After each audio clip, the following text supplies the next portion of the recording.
Hi, I'm Victor Hasson, having an interview with Dave Bloom in Harare. It's February 2026.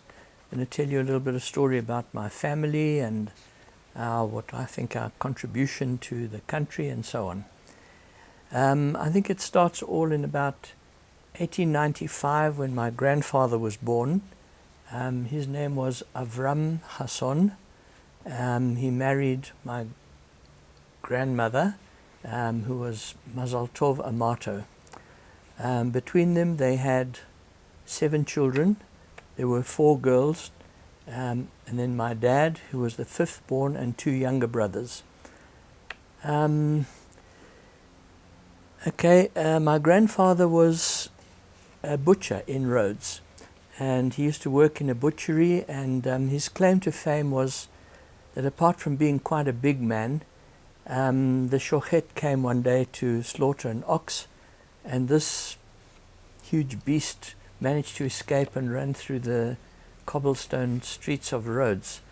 His claim to fame was that being tough, he chased this animal, managed to grab it by the horns and put it down. So he was known. Hasson was a very common name in Rhodes, so everybody often had a nickname and so on, as was like Avram, Moshe, and so on. So what he was known as Avram Kasap in Turkish, which I think translates to Kasav in Hebrew, which is a butcher. So that was his story. So my dad was the 5th born out of the family. When he was 13, he had his bar mitzvah in the little shul which still exists in Rhodes today. Instead of like we had bar mitzvahs with parties and so on, his bar mitzvah, I remember him telling us, was basically that his mom made a tray of burakitas and he shared it with his mates afterwards. So that was it. He was quite soon after his bar mitzvah, I don't think more than 6 months had passed, and his family decided that it would be wise to send him to Gatooma in Rhodesia. So he was put on a boat with, I don't think he had any family or anything, and he arrived in Gatooma to live with a sister, his eldest sister, who married a guy in Gatooma whose name was Shaltiel Amato. He had a little suitcase factory that was used to make very cheap cardboard suitcases, and he went to live with the sister and brother-in-law. Within about 2 years or so, the 1929 Great Depression was taking place in the world, and his business collapsed. Those days there was such a sort of nasty stigma attached to that he had to pack up and decided that they would emigrate to Argentina. His sister left. So his sister and brother-in-law decided to go off to South America, and basically he is left basically destitute in Gatooma. Now at the time in Gatooma, which was, well, it still is a mining town in Zimbabwe with a lot of what at that stage were rather big gold mines, and I suppose the family felt that if they sent him off to Africa, he would just walk along, kick some stones in the road and find nuggets and be able to remit some money back to them. Well, this wasn't the case. He was, as I was saying, Gatooma had a reasonably big Jewish community. I would say it's probably 50-50 Sephardi, Ashkenazi community. But as I said earlier, he had no relatives whatsoever. But he had befriended my mom's family, and he got on quite well with her eldest brother Simon Piha. And he was at school, and when it came to break, he had no sandwiches or anything to eat. So the junior school was right across the road. Should I say the Piha family lived across the road from the school. So there were 4 kids at that stage, and he was always invited and made welcome. Just come and eat. They should just get bread and butter or something for their break. He now gets to the point where he is about 16 years old, and he's in Standard 4. The kids, and he was like my grandfather, he was quite a biggish, tall man. He decides that between him and a friend they should leave school. They were in Standard 4 and the other kids were much younger than them. So his very good friend was a guy by the name of Ernst Marnovic. His father was a mine, I think he was a mine electrician, and they already had a family of 6 children. My dad was basically left destitute. There would seem to have been no support from any Jewish community there at the time. But with his friend, they went to see Mr. Marnovic, who said, fine, you can come and live with us. There was a little house in Gatooma, which still stands today. And they said, there you can sleep, the two of you can sleep on the mattress. And they basically took him in exactly as one of their own kids. I remember him saying that of the 6 kids, they all used to get a tikkie or threepence pocket money every week, which was enough to go and see a movie or something like that. So anyway, he was with Ernst Marnovic for a while. They were unemployed, walking the streets of Gatooma with nothing to do. And then another quite famous Zimbabwe character was Victor Cohen. His mom had a little bakery in Gatooma, and they used to hang around outside the shop, and she would bring them every day they'd get like an enamel cup of tea and a piece of bread to eat, just to keep them going. Probably 2 or 3 years older than most of the most of the other kids in the class. As I say, coming from Rhodes, the emphasis there was more on languages and those art subjects rather than the sciences. And in the 1930s, my dad was offered a job at one of the gold mines in the area. Just to give you a bit of background, the mines, in being a British colony, the mines were all owned by British people. There was a joke that the Scotsmen used to do all the engineering, and the Afrikaans people used to be the shift bosses, control the labor, and so on. What also happened is that there were the mine concession stores. Now this was a little store that was set up by the mine to provide the workers, the mine workers and so on, with whatever they needed, shoes, clothing, blankets and so on. And it was probably seen as a job that was, storekeeping was probably beneath the British people. But at the same time, there were a lot of Jewish companies that were big wholesalers that were providing the mines with these products that the miners needed. The miners used to have a thing called a ticket, and each time they went on a shift, it would be written on the front of the card that they arrived at this time and they finished at that time. And then on the back of the card was written anything that they wanted to buy from the mine store. So anyway, my dad arrives at the mine. I cannot remember the name, but it was something like, the mine was called Depth of Beyond or something like that, quite remote. And while he was there, the sort of man in charge of the mine was a guy by the name of Mr. Hatchwell. He spoke to my dad and he said, this is the story here. There's nothing to do. There's no radio, there was no TV, there was no internet. So he said to my dad, you're stuck here. Whatever you want to do, it's up to you. If you want, I will teach you. He said, I'll teach you better English. I'll teach you to read English books. I'll teach you bookkeeping. And he started him off with very simple books like Biggles and those sort of school books that we grew up in here in Rhodesia. Life on the mine, basically his work was Monday morning till Saturday lunchtime, serving in the shop. Saturday afternoon was stock taking and tidying up and sweeping. There was a counter. He could take a blanket from the shelf and make it into a pillow and take another blanket and cover himself, and he basically slept on top of the counter. He got on very well with Hatchell and learnt, probably in 9 months or a year that he was there, he probably learned more than he'd learnt at school. At one point I think he had been there approximately 9 months in the mine, and nearby was a railway line, and there was a goods train that used to come from Bulawayo right through to Salisbury, stopping in Gatooma. So he asked his boss if it would be possible to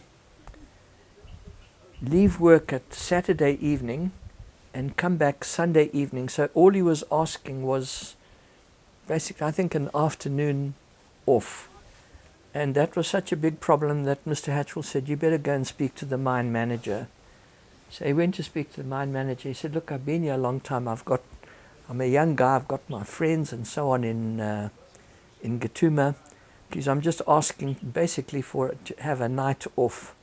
Oh, well, the mine manager thought it was such a joke. He said to him, I'll tell you what, get your stuff, get on the train and don't ever bother to come back. Which he did. And that was the end of that episode. From there, he's back in Gatooma. I think he meets up with this very good friend, Ernst Manovic. And somehow or other, the two of them get a job with Dooley's garage. And their job is to pump petrol with the old-fashioned pump a gallon into a bottle and then pour it into the car and so on, as well as doing an oil and grease servicing of cars. So they're working there and they're earning 30 shillings a month. Around 29, this time there was still the depression in the world, and the garage that they worked for was Dooley's. So at one time, Mr. Dooley decided they had branches countrywide, so he did a journey from Salisbury to Marandellas, Rusapi, Mutari, all the way around, landing up in Gatooma. And everybody said, well, Mr. Dooley's coming. They were, of course, also Ford agents. So Mr. Dooley's coming. They had to all line up, and it was like an army and military inspection. And he asked everybody what work they were doing. So my dad says, they came to him and his friend Ernst and said, what do you do? He said, well, we pump petrol and what's your salary? Salary is 30 shillings a month. So he says, well, here's the deal. I can get a black man to do the job for 10 shillings a month. So you can take 10 shillings or you can leave. My dad had experience of this before, so he just started laughing. He said, are you being serious? He said, yes, I am. So he took off his overalls and he threw them at Charles Dooley's feet, and the two of them walked off. And at that stage, I think his family, his friends, who were the Piha family, had, I think, started to relocate to Salisbury, and he thought he would come to Salisbury and try and find work there. There was nothing much more for him to do in Gatooma. So, okay, so after my dad leaves Gatooma, and just to clarify, he had not a single relative left in the country, not one. So he followed where he found friends, and as I mentioned earlier, he befriended the Piha family who were in Gatooma, and they had now moved to Salisbury, and he was very close with the eldest one, who was Simon Piha, but he always had a soft spot for my mum from when they were teenagers. So they were in Salisbury. He came to Salisbury and started to try and work here. I think he found various jobs, but I think the only one of real significance was that he eventually landed up working for a company called the Olympia Cycle Company in Manica Road. And these guys were distributors of Rudge and rally bikes. He was, okay, so he was working for them, married my mom, I think in about 1940 or 41. My older brother Eddie was born at that time, and I don't think he was really very involved with anything Jewish. He tells us that in Rhodes they were strictly kosher. When they came to this country, they was wondering why everybody's eating hindquarters when they could be forequarters when they could be eating fillet. And they lost things like, spaghetti bolognese had to be with cheese, it was like a lot of it was lost. And I think he lost a lot of contact with the Jewish people because there was nobody really took him in or befriended him, apart from, as I say, the PR family. Now, I'm going to jump now to 1944 in Rhodes, and the deportation of the Jews from there to the concentration camps. At this stage, my grandmother, my dad's next eldest sister, and his two younger siblings were taken on the transport to Auschwitz. I think they went by boat to Piraeus. My grandmother, along the journey, died in transit.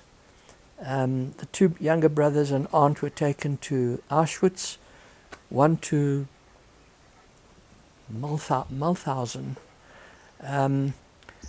They were there from 44, and unfortunately they were murdered in December 44. I've got records of his two brothers, whose name were Salvatore and Josef, who was also known as Giuseppe. It was very Italian in Rhodes at the time. Now, while this was happening, my dad decided to, together with the Sephardic community here, they formed a committee called the Rhodes Island Survivors Committee. And they were trying to trace survivors and so on. The camp was liberated, which I think is really tragic. It was like 3 or 4 weeks after, it was January 45, I think the Russians liberated that camp. So they just didn't make it. And unfortunately, the Jews from Rhodes were probably the very last that were ever taken all those 3,000 kilometers away to the camps. So they started this committee, and my dad started off as a secretary, and recently, this information only came to me recently when I was going through a lot of records at the Sephardi Shul of correspondence from committees that were set up in United States. The JDC was involved, people in Brussels, a number of, all of these organizations were coordinated. Even the Zionist Fed in Johannesburg were feeding information, whatever they got, whatever they found of people that were liberated and were now landing up in obscure places like in Serbia. And anyway, so he was very involved with this committee, and fundraising, collecting money, trying to find ways to send money via connections in Manchester, a place called a little town called Didsbury. There was a man there who they were getting money transferred from Standard Bank to him, and he in turn was sending money to repatriate these people, to clothe them and so on. So in conclusion on that chapter, survivors were being liberated and sent to places like Italy, obscure places. Some of them landed up in Serbia, where they just didn't really know where they were going and so on. The committee managed to tie families up. A lot of them had family in the Congo, and it was much easier to send money from the Congo because the Belgian Congo was a proper province of Brussels. So it's like sending money from here to Bulawayo. There were no restrictions, whereas Rhodesia was self-governing and there were a lot more connections. Anyway, he discovered that his two brothers and sister and grandmother didn't survive, and this organization carried on until about 1945-46, trying to repatriate people, settle them, connect them with their families, and so on. So at this stage, looking at these records that we found in the shul, the whole trend from collecting survivors and repatriating them, it closes a chapter of kind of despair and destitution and so on to a more positive attitude. So he now gets involved with the committee. They started fundraising money. They had purchased the Sephardi Shul in Jameson Avenue, which was quite a good money spinner. There were always shows happening from South Africa and so on. So money from there, fundraising, getting on their feet again. They managed to buy a stand in Montague Avenue where the shul is now, and their efforts are more on a positive note. Collecting money, we're going to build the Sharei Shalom Shul. A year or two later, we're building the Rhodes Hall. A couple of years later, we need a rabbi. We're building a rabbi's house. And then at a later stage, they built the Samuel Leon Hebrew Nursery School and Day School. So everything was fine. And then at that stage, I think he tends to take more of a back seat in the events and so on. At this stage, my older brother Eddie is born in, I think, 1942. I was born in 1948. I'm very proud to say that I was born in the year that Israel was established. And I also have a certificate from the JNF which confirms that I have a bar mitzvah the same year as the State of Israel. 1950, my dad had now been working for this cycle company. He decides to leave them, and in 1954 he opens a clothing factory. Just to run through quickly, I think by about 1954 my younger brother Philip is born. The factory gets started, and the whole situation in the country seems to improve better. Okay, so as far as myself, I went to I don't remember what it was called, the Hebrew Nursery School was started with Mrs. McGillnick was the teacher, and in our class the pioneers were me, Mark Name, Bella King, and I think Aviva Pelham. From nursery school, I went on to Blakiston School until Standard 5, and then up to then all the kids in our area were zoned for Prince Edward, but Mount Pleasant School had now opened, and I went to Form 1 in Mount Pleasant. It was a very new school. When I got there, the school they had just opened Form 4, and as I got to Form 2, they opened the next classes and so on. So I was at school until I did M-level and left in 66. From 66 I went to Cape Town, and I was at UCT for 3 years. In 68 I met Ilana. It was Ilana Nathan. We met here one vac, but I'd known her for many years before, but never really had any connection.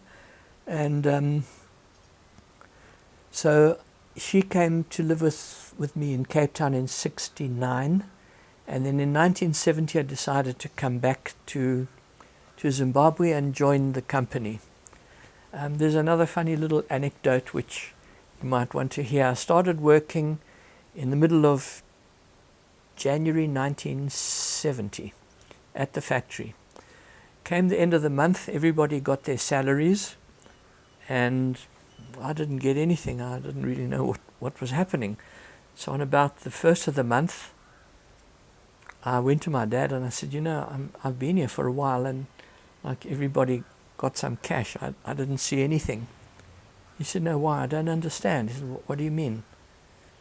I said, well, I've been working here. He said, no, I still don't understand. Does it mean you want to work here? Because are you like applying for a job? I don't want you to ever come back and tell me that I forced you to work here.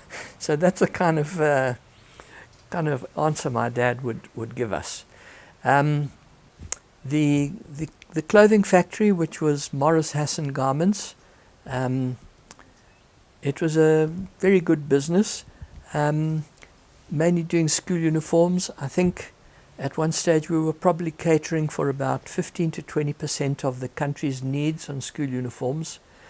And my dad had a very good rapport with customers that he had built up predominantly with Indian and Muslim customers from the days of selling bicycles during the Second World War.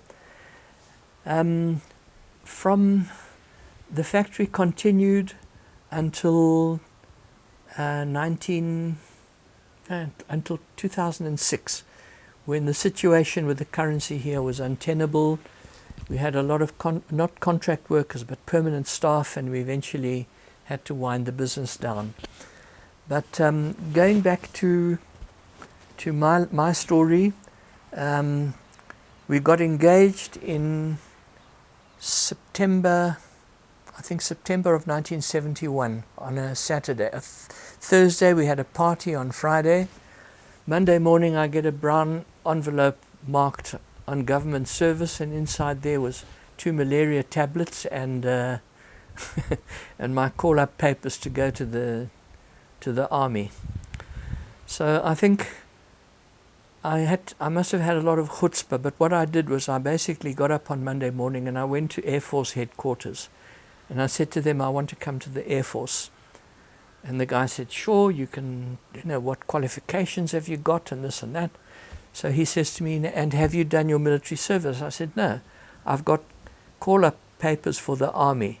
And I said, I'm going to be useless to you in the army. I'm not my scene. I'm not that outdoor or whatever. But I can, if you want me to participate, I'll come and do in the Air Force. So he told me that I had a lot of cheek, but if I wanted, I could start in about 3-4 weeks' time. So that landed up 9 months in the army.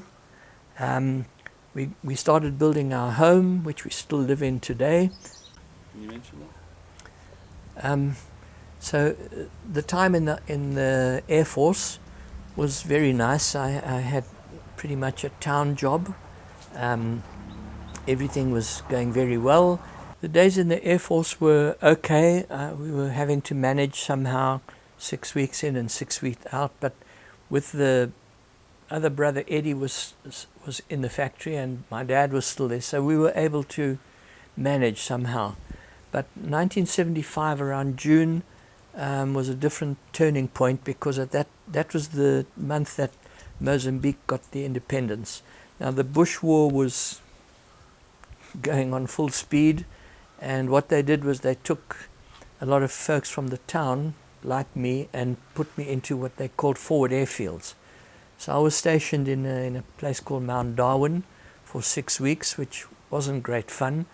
That finished, and then I had 1 or 2 other call-ups locally in town, and then I had to go and do another call-up in Mutare at a place called Grand Reef, which also was getting more and more difficult.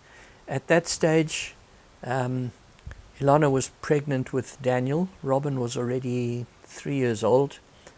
And I decided that, well, everybody, so many of our friends had left the country and people were leaving in droves.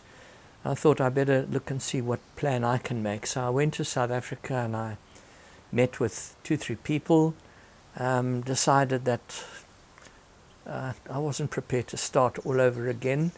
I came back, and then fortunately I didn't do many more call-ups in the bush until, then 1979 came. The Bush War came to an end. Independence came. I don't know, but we must have had a lot of confidence at the time, because we were in the process of completely rebuilding our factory, which was, and we started off, 1980, a new country, and you know what? It was a lot of people it was a great surprise, but to me there was like no way in the world that, I think at the time there were like 20,000 whites and 4 million black people. So the way it was going to continue was, it was never going to work. And I think at that stage, basically everybody was pleased that the war had finished on both sides. And so that was like the end of the call-up days. Just to give a little bit of background to the Bush War, or what they call the War of Independence or Liberation. It starts in 1960 when Harold Macmillan gets to Cape Town, and he goes and he gives a speech and says, right, the whole of Africa has got to now be given independence. All the countries, Nigeria, Ghana, Uganda, were all getting independence and so on. Zimbabwe, which was Rhodesia, was up to 64, was part of what was known as the Federation. It was a grouping of Northern Rhodesia and Nyasaland, which was Zambia and Malawi, and Rhodesia, or still called Southern Rhodesia. Those countries got independence in 64. The white minority government here refused to give a universal franchise and just carried on ruling the country. And then this was a real thorn in the side of the British government, because it wasn't going well for them. They wanted to liberate the country and they wanted independence. The majority of the white voters here at the time said, no, we're not doing this route, which culminated in 1965, Ian Smith declaring not a state of emergency, he declared a unilateral declaration of independence. So that meant that the country was now isolated from Britain, isolated from the United Nations. Mozambique was independent. They were not going to give us support through Beira and trade routes. So the country only had to deal with South Africa to, for their trade and current payment of import bills and so on. And also to some extent a reliance on some military assistance. So the war here really started because there were liberation movements from the 1960s, predominantly led by Joshua Nkomo, who was Ndebele, who were the Bulawayo tribes, and at a later stage with Robert Mugabe, who was now leading the Zanla army in the sort of southern part of the country, or the bulk of the country. The war started with incursions. It's also important to know that, the victors write the history, but I think many people in the country didn't actually know. They think that the war started at the end of 1972 with attacks on farms in Mount Darwin area, but in reality these incursions had started from as early as 1968, where there was actually a thing called the Battle of Chinhoyi, which is only about 150 kilometers from Salisbury, the Battle of Sonoya or whatever. So up to that point they were able to contain the war. They had a great deal of superiority through air, army, trackers, a lot of guys that were very well versed in bushcraft and so on. But towards the end it was something that was just not going to be able to continue. It was untenable.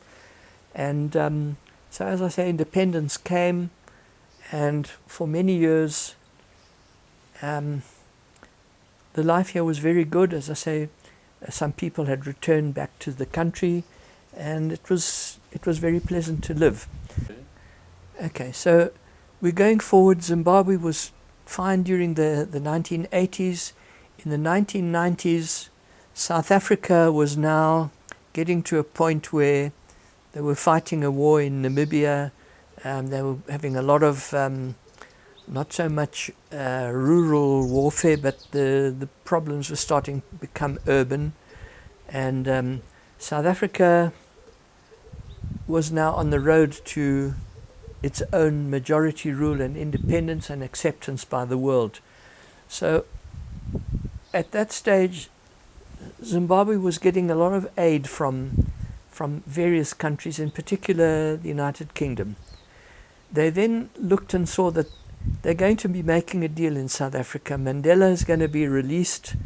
They had made some deal with the powers overseas to dismantle their whatever nuclear facilities and capabilities they had, and in exchange everything would be all very nice and sweet. But at that stage, South Africa, United Kingdom and Europe in particular were, in my opinion, very afraid of a mass exodus of white South Africans leaving the country and arriving on their doorsteps. At that stage, South Africa was still very strategic for trade routes and for, the Suez Canal was dodgy, and if that was closed, you could only go through the Cape. But I think that they started to turn their attention from Mugabe and start turning it towards Mandela. And when they figured, well, Zimbabwe's on its feet, so we stop aid, and we found a problem with this project and there was corruption there. So basically the assistance to Zimbabwe, in my opinion, was curtailed, and they figured they didn't really need to spend money here anymore. South Africa was going to be fine. At that stage, I think the government here, well, the reason for the war was ownership of land. So I think the Zimbabwe government got really fed up that a lot of these aid projects were being suspended and so on, and they were being ignored. And he got the hell in and just said, right, we're just going to take the farms, which was, in retrospect, quite a chaotic experience. I don't think it was managed very well. There were farmers here and more qualified people who had proposed a much better way of distributing land and so on. But anyway, it is what it is. Taken some years, but the country agriculturally is producing a lot of crops, trading with a lot of countries and so on. In conclusion, I think what I'd like to just mention is a little bit of the contribution of, if I can put it, say, the Hasson family to the Jewish community in the country. I've mentioned quite a lot about my dad and his contribution. My mom was involved with Sephardi Ladies Society. She was a secretary there for many years. They did many functions, catered for weddings and so on.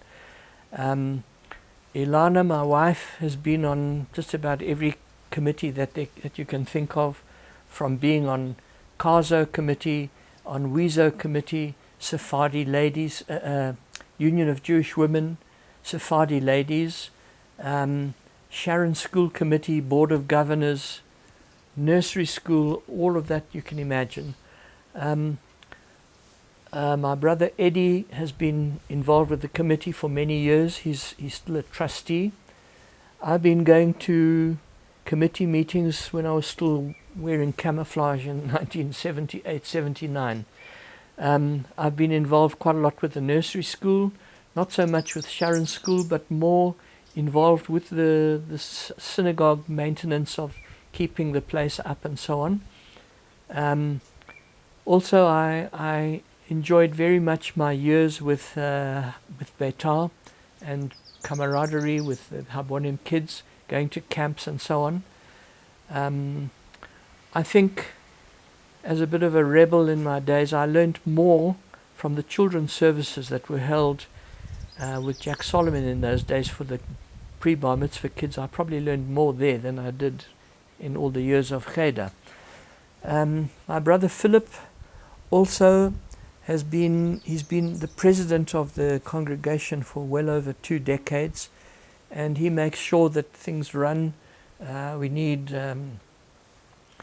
We're in the process now of ordering Pesach products. He'll deal with that with the other community. We ensure that we bring a rabbi from Israel for high festivals. We're in contact with Moshe Silberhaft and so on. And we carry on. What can I say? Our numbers are a tiny fraction of what they were before. We try our best and do whatever we have to do. Nearly all of us in the family have been involved with Chevra Kadisha, which is all voluntary and very difficult work. And here we are. We've sat and we've watched tens of thousands of our friends leave the country and go to greener pastures. Our kids are living in different countries, but we plod on, and we go to shul every Saturday. We have very good comms with the Harare Hebrew congregation. We have alternate services every Saturday morning,